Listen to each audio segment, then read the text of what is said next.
بسم الله الرحمن الرحيم نحمده ونصلي على رسوله الكريم أما بعد. Few ahadith Rasulullah sallallahu alayhi wasallam in the virtues of the masjid, meaning the houses of Allah subhanahu wa ta'ala.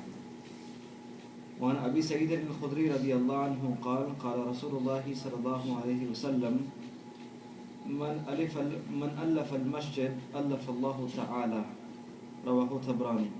وعن أبي الدرداء رضي الله عنه قال سمعت رسول الله صلى الله عليه وسلم يقول المسجد بيت كل تقي وتكفل الله لمن كان المسجد بيته بالروح ورحمة والجواز على صراط إلى رضوان إلى الله إلى الجنة.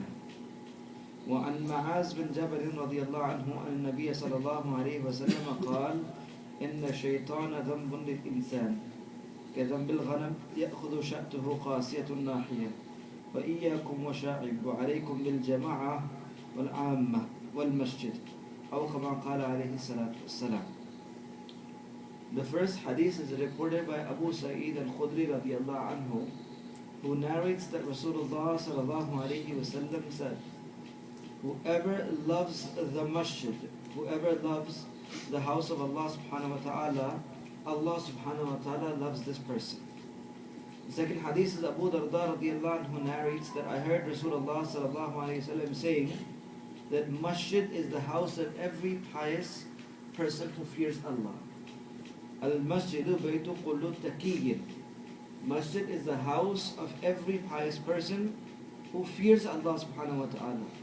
For the one who spends most of his time in masjid, the people who spend most of the time in masjid, Allah subhanahu wa ta'ala has taken upon himself to give them few things. The first thing Allah will give these people is comfort. Second, mercy. Third, make the way of sirat easy for them. Fourth, Allah will give them His own pleasure. And fifth, Allah will grant them paradise. 5 benefits for coming to the house of Allah subhanahu wa ta'ala. Again, Abu Darda radiyallahu anhu says that Rasulullah sallallahu alaihi wasallam says that the masjid is the house of every individual who fears Allah subhanahu wa ta'ala. And Allah subhanahu wa ta'ala has taken upon Himself to comfort the person, to send mercy upon the person, to make the crossing of Sirat easy for him, and to grant him his pleasure, rida, and grant him paradise. The next hadith is the hadith of Abu Sa'id al-Khudri radiyallahu anhu, who narrates that Rasulullah sallallahu alaihi wasallam saying, if you see a man frequenting the masjid, meaning if you see a person very frequently in the masjid, bear witness of his iman. If you see a person frequently in masjid, bear witness of his iman. And then the hadith of Rasulullah sallallahu alaihi wasallam continues by saying, because Allah subhanahu wa ta'ala says in the Quran, إِنَّمَا أَمَرُ مَسَاجِدَ اللَّهِ, that indeed only those come and populate the masajid of Allah, frequent the masajid of Allah, who believe in Allah and the last day.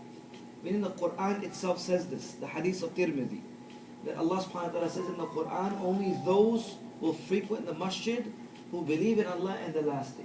So anyone who sees someone continuously and frequently in the masjid, Rasulullah sallallahu alayhi wa sallam says that we can give the witness that this person is amongst the people of Jannah.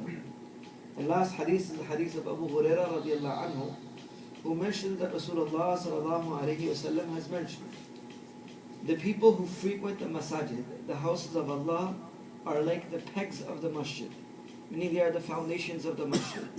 The angels are their companion. If they are absent, angels search for them. If they become sick, the angels visit them. If they are in need, the angels assist them. And then Rasulullah sallallahu alaihi wasallam says, the one who sits in the masjid derives at least one of the 3 benefits. The first thing Rasulullah sallallahu alaihi wasallam says, either he meets a Muslim brother from whom he may benefit in terms of deen.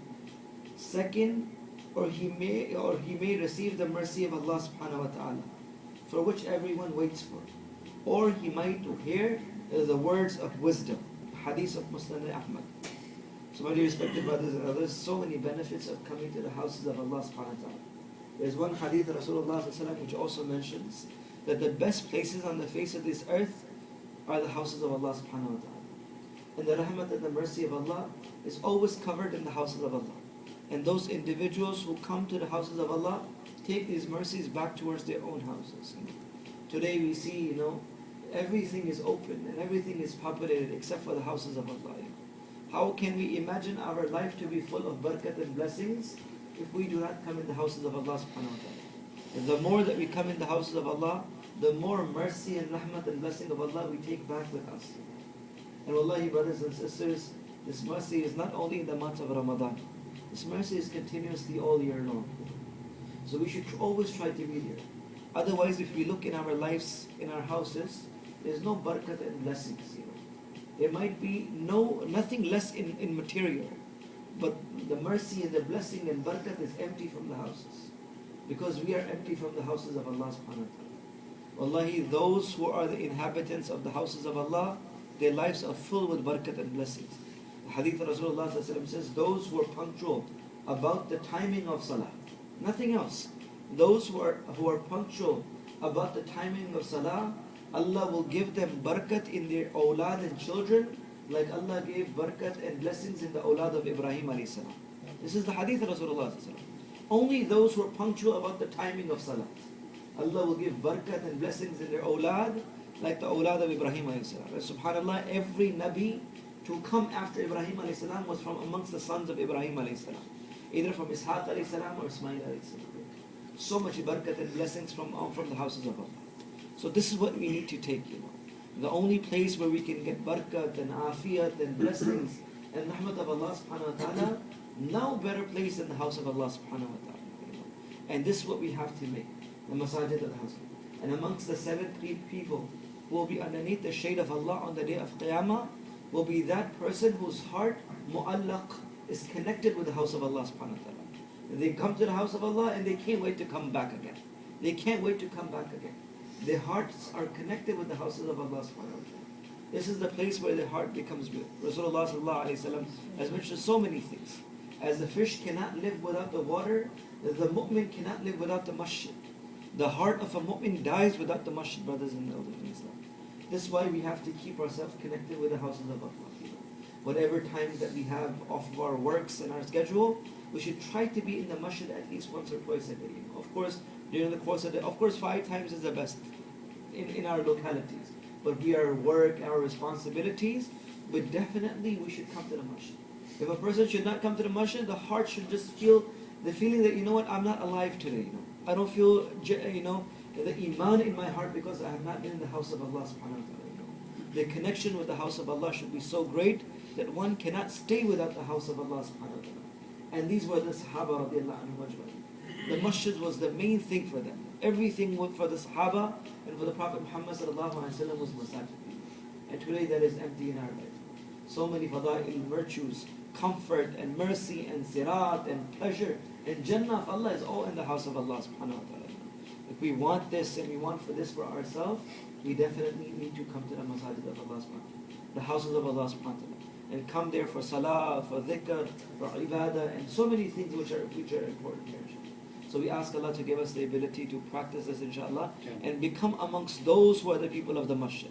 And the last and final thing, it says that every masjid is a part of Jannah. And Allah subhanahu wa ta'ala will enter these places in Jannah. And these places will beg to Allah that, oh Allah, we will never go to Jannah unless you take those people with us who used to accompany us.